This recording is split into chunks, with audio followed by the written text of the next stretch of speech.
Hello everyone, welcome back to new vlog. सगळ्यांना सर्वात आधी होळीच्या खूप खूप शुभेच्छा. व्लॉग लेट आहे बट भावना थेट आहे, म्हणजे समजून घ्या. थोडं आठवले जागा झाला माझ्यामधला, म्हणजे व्लॉग लेट येणार आहे बट ज्या आमच्या विशेष आहेत त्या तुमच्यापर्यंत या व्लॉग थ्रू पोहोचल्या.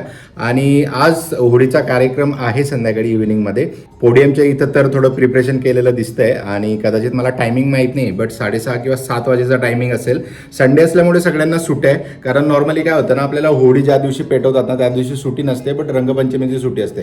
मग ऑफिस टाईम वगैरे म्हणून सिटीमध्ये थोडं लेट सेलिब्रेट केलं जातं. बट आज संडे असल्यामुळे कदाचित ऑन टाईम म्हणजे 6:30-7 जो टाईम असेल तो. आता मी समोर फ्लॅटमध्ये किशोर आहे, त्याला विचारतो, त्याला माहिती असेल, त्याला विचारून कन्फर्म करतो म्हणजे ती पण तयारी सुरुवात करायला.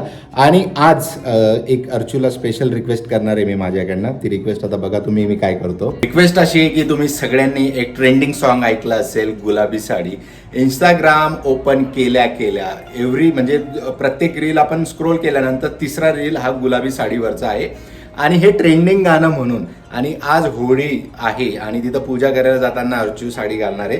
तर माझी तिला एक रिक्वेस्ट आहे की तू गुलाबी साडी घाल. म्हणजे आई अरे बात तो करने दो भाई, पूरा तो होने दो. पहिले ही तुम पूरा उसको मतलब काय म्हणता ना त्याला, गोष्ट खारिजी कर देते हो, पहिले दलील तो रखने दो हमें.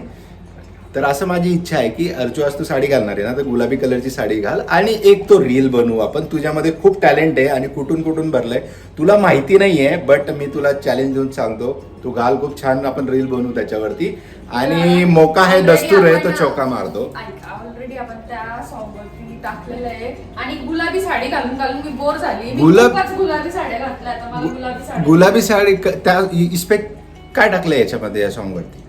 या सॉन्गला खरं सांगतो तुम्हाला, अर्चू एवढी इरिटेट झाली कारण ती काहीतरी काम करत असते, मी रील स्क्रोल करत होतो, त्याच्यामुळे इतकं ऐकायला इरिटेट झाली. मला डायरेक्ट वॉर्निंग दिली की हे गाणं जर परत मला ऐकायला आलं तर मी डायरेक्ट मोबाईल तुझा बंद करून टाकेन. आणि आता 2 मिनिटापूर्वी अर्चू हेच गाणं, मी पहिली फ्रेम जी रेकॉर्ड केली ना त्याच्या आधी अर्चू हेच गाणं गुणगुणत होती. तुम्हाला एवढं कानावर टाकलंय की मला तेच सुचतं, म्हणजे तोंडात येतं नाही का सकाळी सकाळी एखादी गोष्ट.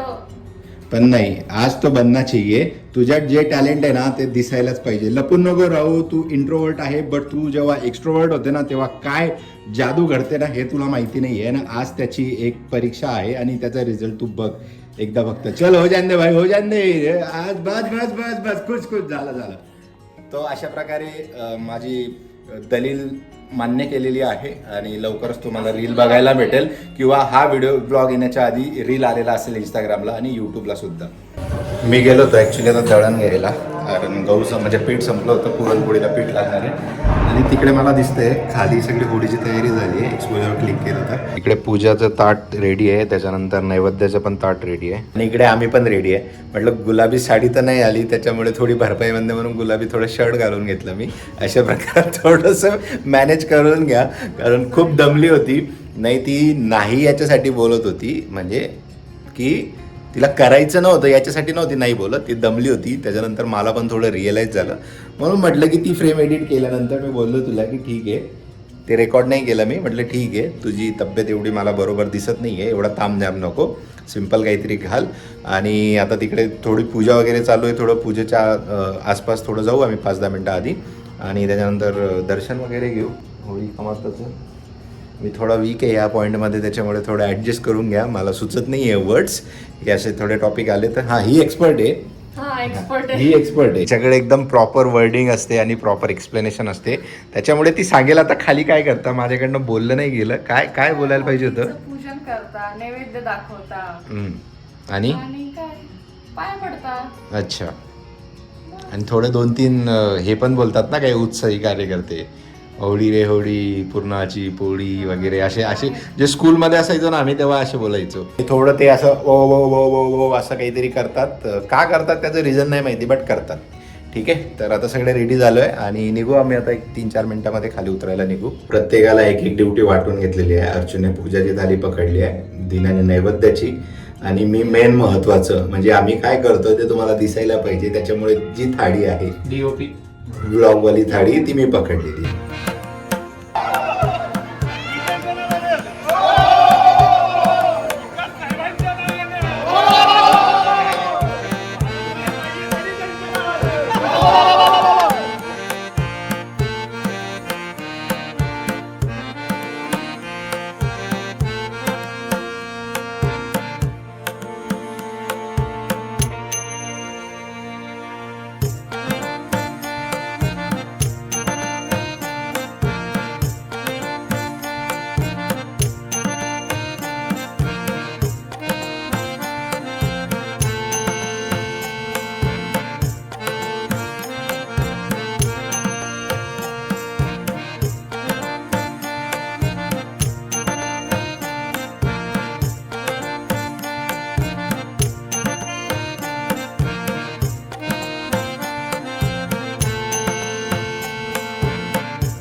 खाली पूजा करून आता वर आलोय आणि आता वेगळी पुरणपोळी आहे, आमटी आहे आणि खीर आहे.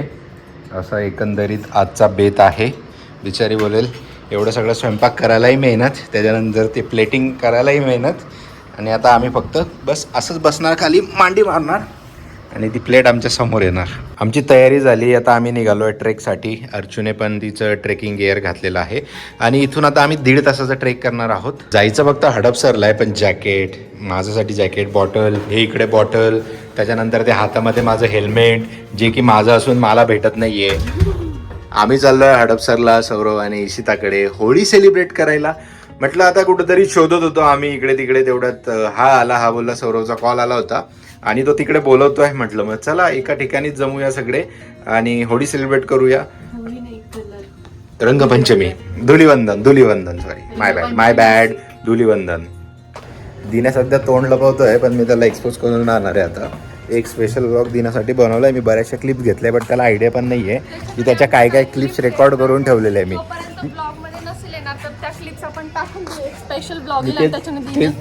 तेच बोलत होतो त्याला की त्याच्या अशा क्लिप्स मी रेकॉर्ड करून ठेवल्या ना, तर त्याला सुद्धा माहिती नाहीये की असं रॅन्डमली रेकॉर्ड केलेलं आहे. फक्त त्याच्या लग्नासाठी थांबलोय मी. एकदा लग्न झालं ना त्याचं, मग ते एक्सपोज करेल मी त्याला. रात्रीचे 11 वाजले आहे, बट तरी एवढी ट्रॅफिक आहे या साईडला आणि हा मागचा टॅक्सीवाला कंटिन्यू एवढा हॉर्न मारतोय, इरिटेट गेला आणि जास्त स्पीडमध्ये काढता येत नाही आणि तोही सुद्धा पुढे जात नाही आहे. पण आतापर्यंत आम्ही घरातून निघून आम्हाला टोटल टाईम झाला 44 मिनटं आणि आम्ही आता इकडे कल्याणीनगर क्रॉस करतोय. अजून आम्हाला कोंढवा आणि नंतर मग हडपसर, म्हणजे अजून 20 मिनटं लागतील त्याच्या घरापर्यंत पोहोचायला.